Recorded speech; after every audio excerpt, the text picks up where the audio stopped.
खैबर पख्तूनख्वा महकमा खुराक में डायरेक्टर फूड की गफलत या लापरवाही। खैबर पख्तूनख्वा महकमा खुराक में कीड़ों से भरी इंपोर्टेड गंदम जहर से भी ज़्यादा खतरनाक साबित।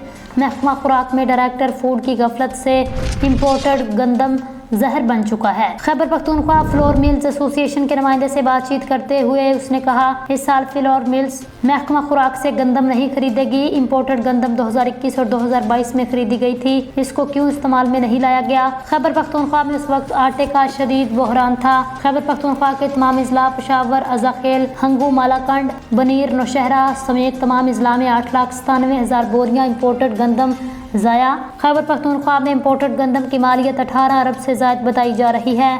कार्रवाई किसके खिलाफ होगी? खैबर पख्तूनख्वा हुकूमत ने यह गंदम ज़ाया करेगी या अवाम को खिलाएगी? अहम सवाल।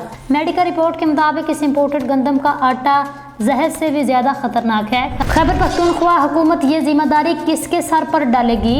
खैबर पख्तूनख्वा महकमा खुराक में इंपोर्टेड गंदम का बड़ा स्कैंडल, वज़ीर आला भी खामोश। तमाम डिस्ट्रिक्ट फूड कंट्रोलर ने मुश्तरका बयान जारी किया, इंपोर्टेड गंदम स्टोरेज के काबिल नहीं। अभी तक इंपोर्टेड गंदम पर किसी ने एक्शन क्यों नहीं लिया?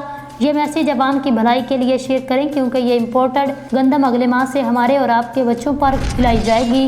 ये इंपोर्टेड गंदम जहर है, रिपोर्ट आपके सामने है। ये पैगाम में शेयर करें ताकि ऑफिसर्स को पता चले ये इंपोर्टेड गंदम खाने के काबिल नहीं है, ये जहर है।